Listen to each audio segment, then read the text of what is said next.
আপনার হাজব্যান্ড হাসিব নিশাত নামের এক কলিগের সাথে পরকীয়া করছে। বিষয়টা কি আপনার জানা আছে?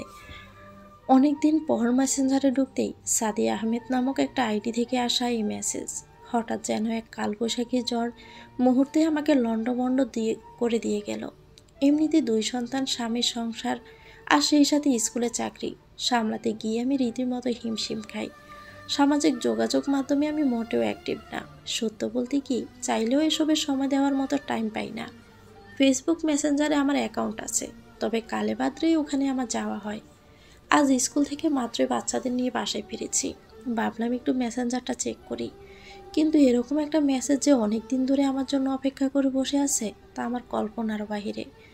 ঘটনার আকস্মিকতায় হতভম্ব হয়ে আমি সাথে সাথে বিছানায় শুয়ে পড়লাম। মেসেজটার উত্তর দিব কি দিব না এসব চিন্তা করতে করতেই ফিরতে উত্তর পাঠালাম। আপনি কে বলছেন? যদি পুরো বিষয়টা গোপন রাখার নিশ্চয়তা দেন তাহলে আমার পরিচয় দিতে রাজি আছি।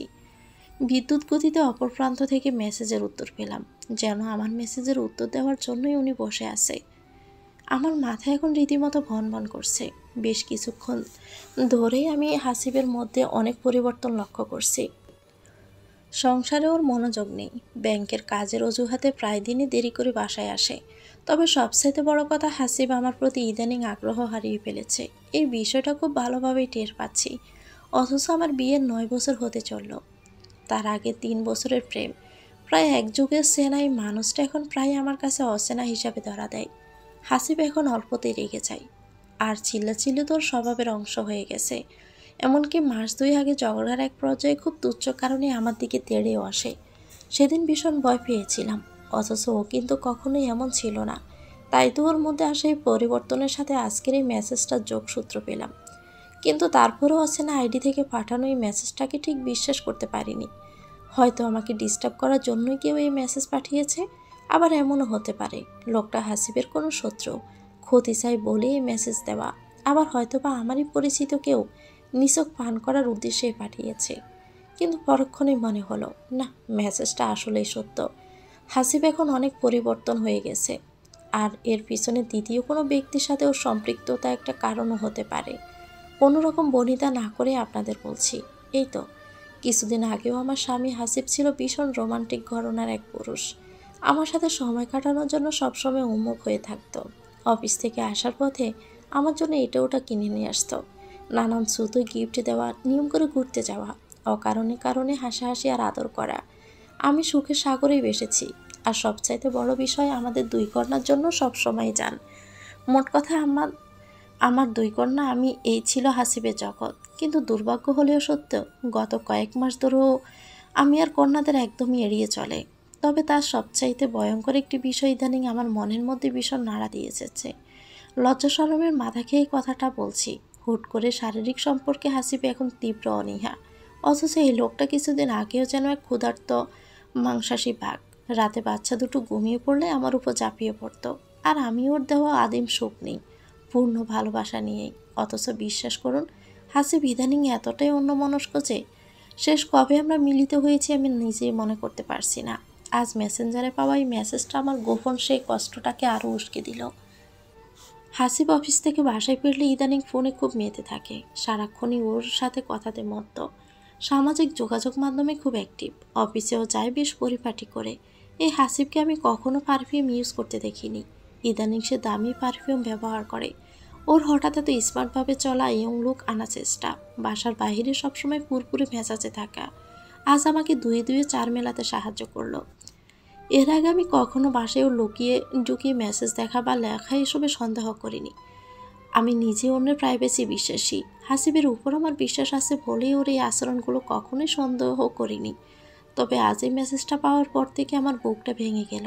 সব কিছু চিন্তা করে এখন আমার বিশ্বাস মেসেজে পাঠানো কথাটাই সত্যি। হাসিব পরকীয়ার মতো। একরাশ কষ্ট নিয়ে সাদিয়া আহমেদকে আমার ফিরতি মেসেজ। আপনার পরিচয় অবশ্যই গোপন থাকবে, এই ব্যাপারে নিশ্চিত থাকেন। এবার দয়া করে বলবেন কি আপনি কে? ভাবি, আমি সাদিয়া, হাসিব ভাইয়ের সাথে চাকরি করি। আমরা একই ব্রাঞ্চে আছি। আসিফ ভাইয়ের প্রেমিকা নিশাতও কিন্তু আমাদের ব্রাঞ্চেই। নিশাতও আমি আবার ঢাকা ইউনিভার্সিটিতে একই সাথে ছিলাম, ক্লোজ বান্ধবী বলতে পারেন। হাসিব ভাই আর নিশাতের সম্পর্কের বিষয়টা শুরুতেই আমি গুরুত্ব না দিলেও বেশ কিছুদিন এটা সীমার বাহিরে চলে গেছে। আমার মনে হয় বিষয়টা আপনার জানা উচিত, তাই তো শুভাকাঙ্ক্ষী হিসাবেই আপনাকে কথাগুলো জানানোর চেষ্টা। সব কিছুতেই অন্যভাবে নেবেন না কিন্তু ভাবি। সাদিয়ার কথাগুলো মনোযোগ দিয়ে পড়ছি, আর আমার চোখ দিয়ে নিঃশব্দে পানি ঝরে যাচ্ছে। হাসিবকে অন্ধবিশ্বাস করার পরিণতি যে এমন হবে, এটা আমি কখনো ভাবিনি। আপনাকে অনেক ধন্যবাদ সাদিয়া। দয়া করে বলবেন কি ওদের সম্পর্কটা কতদূর পর্যন্ত গিয়েছে? ধরা গলায় করা আমার লেখা এই প্রশ্নটা সম্ভবত সাদিয়াকে অচুয়ে গেল। সাদিয়ার লেখা পরবর্তী কথাগুলো আমি কিছুতেই মেনে নিতে পারলাম না। ভাবি গত মাসে ব্যাংকের অডিটের কাজে হাসিবার নিষেধ একই সাথে রাজশাহী গিয়েছিল। ওই দূরে তোরা হোটেলে একই রুমে ছিল। আমি শুধু শুধু এই কথাগুলো বলছি না, আমার কাছে তাদের অন্তরঙ্গ মুহূর্তের কিছু ছবিও আছে। যদি চান আপনাকে ওগুলো দেখাতে পারি। আপনার একজন শুভাকাঙ্ক্ষী হিসাবে এই কথাগুলো কিন্তু জানানো। সাদিয়ার এই মেসেজগুলো পড়ার পর আমার শরীর হাত পা থরথর করে কাঁপছে। নিঃশ্বাস যেন বন্ধ হয়ে আসছে। বারবার মনে পড়তে লাগলো গত মাসে ও যে রাজশাহীতে অফিসের কাজে গেল। টানা 3 দিন ওর ফোন বন্ধ ছিল। একবারের জন্য আমি যোগাযোগ করতে পারিনি। ও অন্য একটা অপরিচিত নাম্বার থেকে মাঝে মধ্যে আমাকে ফোন দিয়েছে। অগাধ বিশ্বাস থেকে বিষয়টিকে আমি বিন্দুমাত্র সন্দেহ করিনি। আর সাদিয়ার এই মেসেজ চালাচালিতে আমার মাথায় সত্যের আকাশ ভেঙে পড়ল। দুয়ে দুয়ে 4 মিলল। আমার কাছে আজ সব কিছু স্পষ্ট। মুহূর্তে সিদ্ধান্ত নিলাম রাজশাহীর ঘটনা যদি সত্যি হয়, হাসিবের সাথে আমি আর সংসার করব না কিছুতেই। আমার স্বামী হাসিব তার কলিগের সাথে পরকীয়ায় মত্ত। এমনকি কয়েকদিন আগে রাজশাহীতে অফিসের কাজের অজুহাতে তারা নাকি একসাথে রাতও কাটিয়েছে। হঠাৎ করে ধারণার বাহিরের ভীষণ কষ্ট করে সব তথ্য জানতে পেরে ভীষণ অস্বস্তিতে ভুগতে লাগলাম। এমনকি ভর দুপুরে বিছানা থেকে উঠতেও পারছিলাম না। অথচ ছোট ছোট বাচ্চা দুটো স্কুল থেকে এসে এখনো না খেয়ে আছে। আমার নিজের মুখে একদানা ওঠেনি, আর আজ উঠবেও না। এরপর সাদিয়া আহমেদ আইডিটার সাথে মেসেঞ্জারে আর কোনো টেক্সট ছালাছালি করার ইচ্ছে হলো না। তারপরও আরও কিছু জানার জন্য কল করতেই ওপাশ থেকে কল কেটে দিল। মনটা আরও খারাপ হয়ে যায়। তবে সত্য বলতে কি, আমি এখন আর কথা বলার মতো পরিস্থিতিতে নেই। বিছানায় চুপচাপ শুয়ে রইলাম আর সিলিংয়ের দিকে এক মনে তাকিয়ে হাজারো স্মৃতি মনে করলাম। সে প্রথম দিন হাসিবের সাথে যেদিন দেখা হয়েছিল, সেখান থেকে স্মৃতিচারণা শুরু। ভীষণ সেন্সিটিভ ও প্রাইভেটে বিষয়টি নিয়ে কার সাথে কথা বলবো, কি করব, এই নিয়ে চিন্তায় পড়ে গেলাম। খানিকটা বিক্ষিপ্ত ভাবনা শেষে হাসিবকে ফোন দিলাম। কখন বাসায় আসবে এই কথা জানতে। আমার ফোন কলে হাসিব বিরক্ত হলো। অনেক কাজের চাপ, কখন আসবো তা এখনও জানি না। দায়সারা উত্তর দিয়ে ফোনটা কেটে দেয়। মন খারাপের মাত্রা আরও বাড়ল। সত্যি মানুষ কত দ্রুত পরিবর্তন হয়ে যেতে পারে। হাসিবে তার উৎকৃষ্ট উদাহরণ। গত কিছুদিনের মতো আজও সে অনেক রাত করে বাসায় ফিরল। বাচ্চা দুটো এরই মধ্যে ঘুমিয়ে গিয়েছে। বিকেল থেকে আমি ভীষণ খুনে মেজাজে। তাই তো আর বেশি সময় নিলাম না। সব কিছুর একটা দ্রুত বিহিত করার উদ্দেশ্যেই সরাসরি প্রশ্ন করলাম, সাদিয়া আহমেদ নামে কি তোমার কোনো কলিগ আছে? আর নিশাদকে?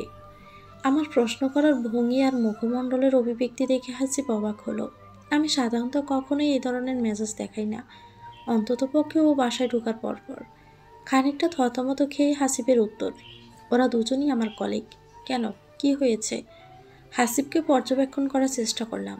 বেশ স্বাভাবিক ও অবলীলায় উত্তর দিয়ে যাচ্ছে, যেন কিছুই জানে না বা ওর জীবনে মেয়ে বা কলিগ সংক্রান্ত কোনো ঘটনাই ঘটেনি। মনে মনে ওর অভিনয় ক্ষমতার প্রশংসা করলাম।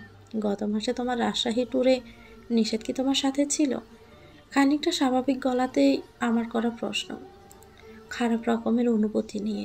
হ্যাঁ ছিল, সাথে কামাল ভাই, জলিয়া ভাই, মুসাদ্দিকও ভাইও ছিল। কেন, তাতে কি সমস্যা? অফিসের কাজে তো আমাদের এক এক সময় এক এক টিমের সাথে যেতে হয়। তুমি এখন এসব আজাইরা প্রশ্ন করে কি মিন করতে চাইছো? আমার প্রশ্নেও রীতিমতো বিরক্ত। উল্টো আমাকেই চেপে ধরতে চাইল। পরিস্থিতি অন্যদিকে চলে যাচ্ছে, এটা বুঝে চুপ করে রইলাম। শান্তা, অহেতুক বেজাল করো না তো। অনেক দিন ধরে অফিসে ভীষণ রকমের ঝামেলায় আছি। তুমি তো কখনোই এগুলো ধার ধারবে না। আমার চাকরিটা বুঝিয়ে যাত্রায় চলেই যাবে। অডিট আপত্তি আসছে, আর ম্যানেজমেন্ট আমাকেই এর জন্য দোষারোপ করছে। আজকেও আমার ম্যানেজার ডেকে নিয়ে অনেক শাসালেন। বেশ চিন্তিত ও দুঃখ নিয়ে বলা এই কথাগুলোকে যেন কোনো নাটক নেই, এটা আমি ঠিকই বুঝে নিলাম। তাই তো সব কিছু বিবেচনা করে আজ রণভঙ্গ দিলাম। পুরো বিষয়টি আরও সময় নিয়ে চিন্তা করে আগাবো বলে আমার সিদ্ধান্ত নেওয়া, নতুন সিদ্ধান্ত। এরপর হাসিব খেয়ে দিয়ে ঘুমিয়ে পড়ল। তবে আমার সাধারণত এক ফোঁটাও ঘুম আসলো না। নানান ভাবনায় ডুবে থাকলাম। হাসিব কি আজ আমার তীক্ষ্ণ পর্যবেক্ষণ। বিশ্বাস হলো সে আসলে অফিস নিয়ে বড় ধরনের ঝামেলায় আছে। আমি যে মেয়ে সংক্রান্ত বিষয়ে ওকে সন্দেহ করছি, ব্যাপারটাকেও গুরুত্বই দিল না। হয়তো অফিসের ঝামেলাই এখন ওর কাছে অনেক গুরুত্বপূর্ণ, অন্য কোনো বিষয়ে মাথা ঘামাতে ইচ্ছুক নয়। আমার অভিজ্ঞ চোখ ও মন কেন জানি বলছে মেয়ে সংক্রান্ত বিষয়ে হাসিব আসলে ইনভলভ নয়। সব মিলিয়ে মাঝরাতে সাদিয়া আহমেদ আইডিটা সম্পর্কে বড় ধরনের সন্দেহ তৈরি হলো। সাদিয়া আহমেদ হয়তো একটা ফেক আইডি, এসব করে কিছু ফায়দা নেওয়ার চেষ্টা করছে। তাই তো পুরো বিষয়টিকে আমাকে আরেকটু ভেবেচিন্তে আগাতে হবে। সারা রাত ভাবনা শেষে সিদ্ধান্ত নিলাম পুরো বিষয়টা কারোর সাথে আমার শেয়ার করা উচিত, গোপনীয়তা রেখে। বারবার নিজেকে প্রবোধ দিচ্ছি সামথিং রিয়েলি রং। এই পরিস্থিতিতে মাথা গরম করা যাবে না একদম। অস্থির আমি সাত সকালে সাদিয়া আহমেদ আইডিতে মেসেজ পাঠালাম, আপনার সাথে আমি দেখা করতে চাই। এবার অভ্যাস থেকে তড়িৎ উত্তর, দুঃখিত, দেখা করা যাবে না, তবে প্রমাণ চাইলে আপনাকে আমি প্রমাণ দিতে পারবো। এবার আমি সরাসরি সাদিয়া আহমেদের কাছে স্বামীর করা কুকীর্তির প্রমাণ চাইলাম। এরপর তিনি আমাকে অবাক করে দিয়ে এর বিনিময়ে সাদিয়া আহমেদ যখন মাত্র 1 লাখ টাকা চাইল, তখনই আমি কনফার্ম হয়ে গেলাম এই আইডিটা আদতে ফেক, প্রতারণার উদ্দেশ্যে তৈরি করা। তারপরও যথাসম্ভব স্বাভাবিক থেকে প্রমাণের বিনিময়ে তাকে টাকা দিব, এই আশ্বাসে মেসেজ পাঠালাম। আগে টাকা, তারপর প্রমাণ। সাদিয়া আহমেদের এই শর্তে রাজি হতেই বিকাশে টাকা পাঠানোর জন্য একটা নাম্বারও পেয়ে গেলাম। শায়লা আমার স্কুলের অনেক দিনের সহকর্মী, ওর স্বামী পুলিশ কর্মকর্তা। মেয়েটার সাথে আমার বরাবরই খুব আন্তরিক সম্পর্ক। বিশ্বস্ত শায়লাকে একান্তে ডেকে পুরো ঘটনা খুলে বলতেই ও সাথে সাথে কার সাথে যেন ফোনে কথা বলল। একটু পর আমার কাছ থেকে শায়লা সাদিয়া আহমেদ আইডি আর বিকাশ নাম্বারটা নিয়ে কাকে যেন পাঠিয়েও দেয়। আমি অবশ্য শুরু থেকে শায়লাকে পুরো বিষয়টা গোপন রাখার অনুরোধ জানিয়েছি। পুলিশের স্ত্রী, বিষয়টা নিয়ে আমাকে খুব বেশি বলতে হলো না। মাথা নাড়িয়ে নিঃশব্দে কাজ করে গেল। তারপর আমি স্কুলের কাজে মনোযোগ দেই। স্কুল ছুটি হওয়ার আগে আগে শায়লা আমাকে মিটিং রুমে নিয়ে আসে একান্ত কিছু কথা বলতে। শান্তা আপু, আপনি তো ভয়ানক প্রতারকদের পাল্লায় পড়েছেন। আল্লাহ আপনাকে অল্পতে বাঁচাইছে আপু।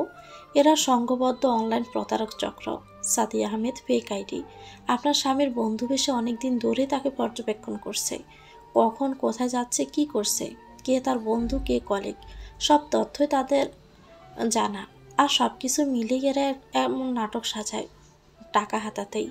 পুলিশের সাইবার ক্রাইম অফিস থেকে এইমাত্র জানলাম আইডিটা সর্বশেষ শরীয়তপুর থেকে আপনাকে মেসেজ পাঠিয়েছে। আর এই বিকাশ নাম্বারটা অলরেডি পুলিশের কাছে রিপোর্ট করা। সংঘবদ্ধ এই প্রতারক চক্রের কাছে অনেক উচ্চশিক্ষিত ও সমাজের উচ্চতলার অনেকেই এরই মধ্যে প্রতারিত হয়েছে। পুলিশকে যে সব তথ্য দেওয়া হয়েছে এর ভিত্তিতে ওরা ইনভেস্টিগেশন শুরু করে দিয়েছে। আপনার মোবাইল নাম্বারটা আমি ওদেরকে অলরেডি দিয়ে দিয়েছি, প্রয়োজনে আপনার সাথে যোগাযোগ করবে। শায়লার বলা প্রতিটা কথাতে ভীষণ অবাক হলাম। নিরপরাধ হাসিবকে অযথা সন্দেহ নিজের মধ্যে একটা অপরাধ বোধ তৈরি হলো। তবে মেয়েটাকে কৃতজ্ঞতা জানাতে কার্পণ্য বোধ করলাম না। শান্তা আপু, যদি কিছু মনে না করেন একটা কথা জিজ্ঞেস করব। পুরো বিষয়টাতেই আমি এখনও রীতিমতো হতভম্ব। শায়লার প্রশ্নে যেন স্তম্ভিত ফিরে পেলাম। বলো শায়লা। মেয়েটার প্রতি আবারও কৃতজ্ঞতা বোধ নিয়েই বললাম, সব কিছু শুনে আমার মনে হয়েছে আপনার আর হাসিব ভাইয়ের সম্পর্ক খুব একটা ভালো যাচ্ছে না। আপনাদের মধ্যে বড় ধরনের গ্যাপ তৈরি হয়ে গেছে। যদিও বয়সে আমি আপনার ছোট, তারপরও আপনার প্রতি পরামর্শ রইল আপনার এই বিষয়টাতে কাজ করা দরকার। সংসারের স্বামী স্ত্রীর মধ্যে স্বচ্ছতা না থাকলে এ ধরনের তৃতীয় কোনো বিষয় সহজে ঢুকে তোলপাড় করে দিয়ে যেতে পারে।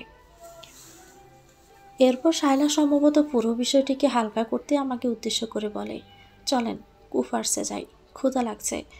আপনার জন্য আজ এত কিছু করলাম, আমাকে কিছু খাওয়াবেন না? তাই কি হয়? আমিও হাসতে হাসতে ওর সাথে স্কুল থেকে বের হয়ে গেলাম। বাসায় ফেরার পথে পুরো বিষয়টা পরিষ্কার হতে হাসিবের সিনিয়র কলিগ কামাল ভাইকে ফোন দিলাম। ভদ্রলোক আবার আমার কাজিন সোহেল ভাইয়ার বিশ্ববিদ্যালয়ের সহপাঠী, ক্লোজ ফ্রেন্ড, আগ থেকে আমার পরিচিত। কামাল ভাইও কনফার্ম করলো বেশ কয়েক মাস ধরে হাসিব অফিসে বড় ধরনের একটা ঝামেলায় আছে। তবে অফিস খুব ভালো করে জানে হাসিব বিষয়টাতে জড়িত নয়, শীঘ্রই বিষয়টা সুরাহা হয়ে যাবে। কামাল ভাইও এই আশাবাদ দিলেন। এরপর আমি ভাবিকে সহ আমাদের বাসায় বেড়ানোর আমন্ত্রণ জানালাম। কামাল ভাইয়ের সাথে বেশি কথা আর বাড়ালাম না। বাসায় ফিরে আজ লম্বা একটা শাওয়ার নিলাম। নিজেকে নির্বার মনে হলো। মাত্র 24 ঘন্টায় আমার জীবনে এত কিছু ঘটে গেল। নিজের কাছে বিশ্বাস হলো না। মনে হলো যেন দুঃস্বপ্নে ছিলাম। সব কিছু ভুলে যেতে চাইলাম। আবার স্বাভাবিক জীবনে প্রবেশ করার চেষ্টাতে শায়লার দেওয়া পরামর্শটা বারবার মনে পড়ছে। হাসিবের সাথে আমার সম্পর্কে তৈরি হওয়া গ্যাপটাকে যে কোনো মূল্যেই কমাতে হবে। বিয়ের পরের সময়ের কথা মনে পড়ে। কত যত্ন নিয়েই না হাসিবের জন্য রান্নাবান্না করতাম। এরপর অফিস ফেরত স্বামীর সাথে কত গল্প, কত কথা, অনেক ভালোবাসা। বাসায় বা স্কুলে সারাদিন কী কী ঘটেছে সব একে একে হাসিবকে বলতাম। আরও অফিসে কী হয়েছে সব বলতো। সব কিছুই হাসিব খুব মজা করে বলতো। আজ সেই সব পুরনো স্মৃতির রেশ ধরে ভীষণ ভালো লাগার অনুভূতি নিয়ে হাসিবের প্রিয় কিছু খাবার রান্নার প্রস্তুতিতে লেগে গেলাম। একটু পর আমাকে অবাক করে দিয়ে ভীষণ উৎফুল্ল হাসিবের ঘরে প্রবেশ। অনেকদিন পর হাসিবকে মন খুলে হাসতে দেখলাম। মেয়ে দুটোকেও জড়িয়ে ধরে অনেকক্ষণ আদর করলো। আজ বাসায় হঠাৎ পরিবর্তিত এই দৃশ্য দেখে আমি ভীষণ অবাক। সব জটিল সমস্যার এত দ্রুত সমাধান হচ্ছে, আল্লাহ পাকের কাছে কৃতজ্ঞতা জানালাম। পরকীয়া বিষয়ক আমার অযথা সন্দেহের বিষয়টি হাসিবার আমলে নেয়নি, অন্যরকম ভালো লাগার অনুভূতিতে। এরপর হাসিম বাথরুমে চলে গেলে ফ্রেশ হতে। আমি মনোযোগ দিয়ে রাখছি। আমাকে অবাক করে দিয়ে হাসিব সন্তর্পণে পিছন থেকে এসে আমাকে জড়িয়ে ধরল আর ভীষণ ভালোবাসা নিয়েই বলল, তোমাদের দোয়ায় অফিসের ঝামেলাটা আজ শেষ হলো। এই যাত্রায় বড় বাসা বেঁচে গেলাম শানু। অনেক দিন পর হাসিবের মুখে ভালোবাসার সেই প্রিয় ডাক শানু শুনলাম। চোখ দিয়ে নিঃশব্দে পানি ঝরছে, তীব্র গোপন অপরাধবোধ আর ওর প্রতি অসীম ভালোবাসা থেকেই। তো ভিউয়ার্স, গল্পটি কেমন লেগেছে কমেন্ট করে জানাবেন। ভালো লেগে থাকলে একটি লাইক দিয়ে দিবেন, চ্যানেলটিকে সাবস্ক্রাইব করে আমাদের সাথেই থাকবেন। সবাই ভালো থাকবেন। আল্লাহ হাফেজ। আসসালামু আলাইকুম।